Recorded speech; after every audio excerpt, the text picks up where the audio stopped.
Hello everyone, and welcome back to Alaska Rural Homestead. In this episode today, we are doing a full honey harvest. Yesterday I went ahead and pulled all the frames. We have never really had any luck wintering our bees here in Alaska, and until I figure out a solution and how to really keep them and overwinter them, then we're going to keep pulling our frames every fall. And so since we do that, you will get a chance to see how much honey we are able to harvest from the frames. And I would like to show you how the spinner works. If you've never used one before or never seen one before, it's kind of interesting to see how it works. After we harvest the honey, we are going to be going outside, and I've got a few garden beds out there, and I'm going to be harvesting just a few things before we head out to the area that we pick our berries. But before we get started, I kind of wanted to share a cool little story with you. So the area that we go to pick our berries, Mark and I had went there quite a few years ago. So we were on the four-wheeler, and it just happened to be a wooded area, and we had stopped the four-wheeler for some reason. I don't really remember why, but it was like the coolest thing. It was like, you ever seen one of those old Western movies where the buffalo just are in a stampede and the herd is just running and the ground is rumbling? Well, that's exactly how it was. And it was like, I mean, the coolest thing. And that's the thing I love about Alaska. There's like little moments like that that just, you know, really touch my heart. And the thing about living in Alaska is that you can hunt the caribou and the buffalo, and for a lot of people that's a way of life here. And you can actually put in draw tags for the buffalo and the caribou, and then you can also put in draw tags for Kodiak grizzly bear or Sitka black-tailed deer. And the thing about the herd of buffalo that we seen on this little excursion that we went is that this huge herd of buffalo travels from Delta all the way to Paxton area and Glen Allen area. And that's the same thing with the caribou. There is a 40-mile herd of caribou that will travel all the way up there to Glen Allen area also. And it is so beautiful to see, and it's pretty cool that we get to see things and do things like that here in Alaska. So anyways, we are going to get busy spinning the honey, and then I will take you outside to harvest a few things around the homestead, and then we'll get out and see if we can't find some blueberries. And it is going to be a long day, but I kind of thought you'd like to come along.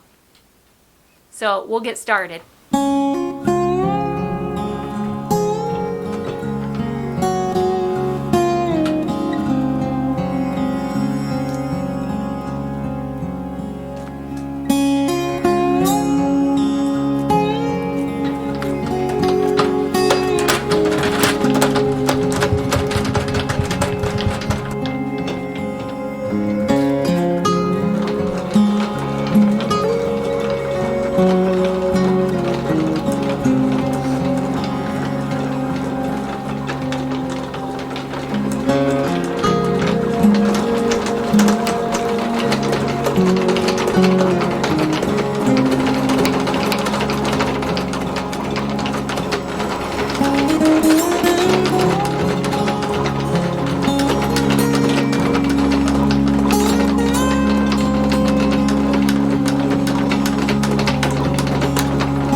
wanted to show you our spinner. What it does, the force of you turning it like this will force all the honey to the inside and it will drain down.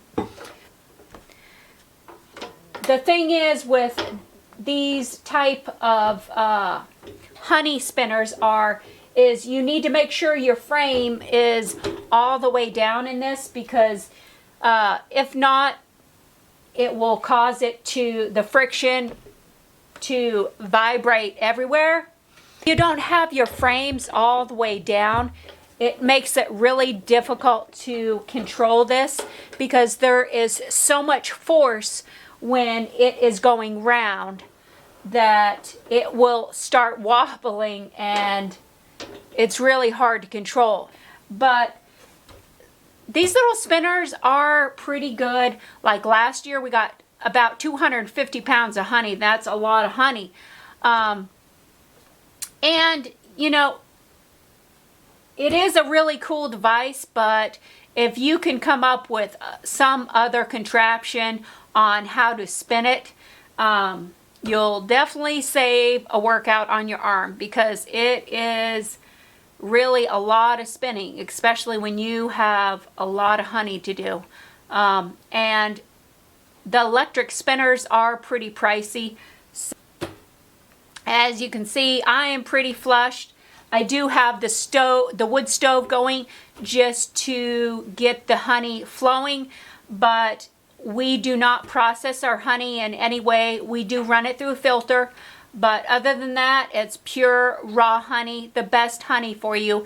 If you process your honey and heat it up, it's gonna take away a lot of the nutrients, a lot of the vitamins, and a lot of the value to the honey.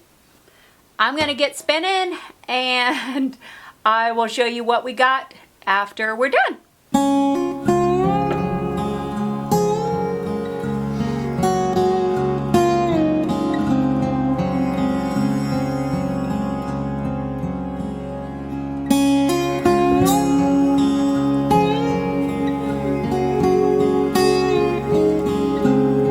What are you doing, Charlie?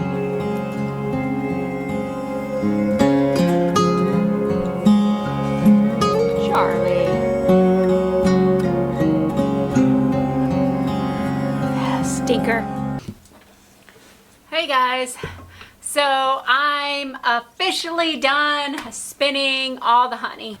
The extra honey was dripping into the bowl here, and little Charlie back there got a taste, his first taste of honey. But anyways, I got all the honey done, even though I still have to filter it. At least I got it done and got into the jars, because one thing you definitely want to avoid is getting moisture into your honey, because it will actually ferment the honey. Not that fermentation is really bad, but if you don't want fermented honey, then you need to get it in something sealed and tight so it doesn't absorb any more moisture. So I usually put mine in the jars here. Our honey is really dark, but we have a lot of willow here. We also had a lot of clover on our property, and so that might be why it's so dark this year. And a lot of the flowers, because it didn't get warm enough this year, a lot of the flowers didn't bloom like they normally do. So this is definitely a short season for bees here in the interior of Alaska. So I've got some cleaning up to do. I'm going to take some hot water and I'm going to run it through here. I will feed whatever honey residue left over in my spinner here. I will feed it to the hogs. And also, all my cappings here that I have left for my honey, once I process the wax and stuff, there'll be a lot of honey in the bottom of my container, and I will feed that to the hogs also. And talk about some happy hogs. So here is a look at how much honey I got this year.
Okay, here is my little gorge, you guys.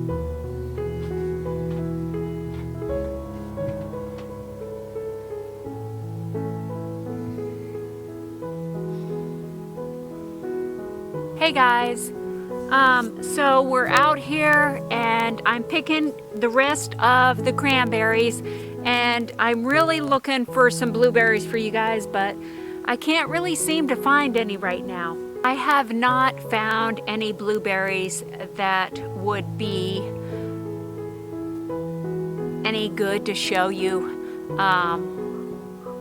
but I did find some juniper berries that do kind of resemble the blueberry, but they're not really, they are an edible berry, but they're not really that great.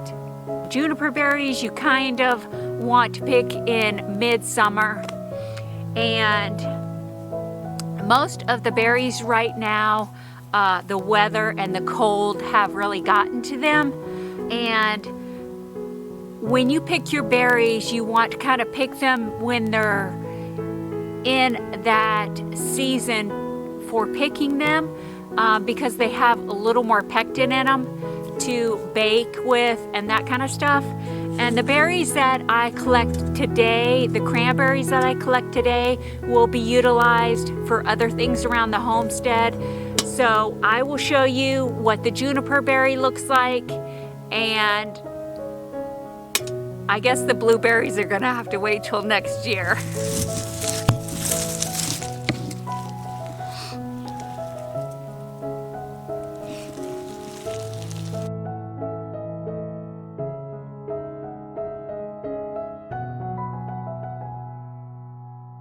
Hey guys, so we are back from collecting cranberries, and even though I was not able to show you the blueberries, you definitely want to pick the blueberries during midsummer when they are at their prime for picking. And in our area, it gets fairly cool, so it's really important that you pick them in that time frame.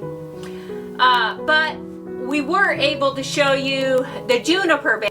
The juniper berry definitely looks similar to the blueberry, even though I find that juniper berries aren't really that tasty. They're not as sweet, and they're not as sweet as the blueberries. They are rather bland. So anyways, I really hope you guys enjoyed this video.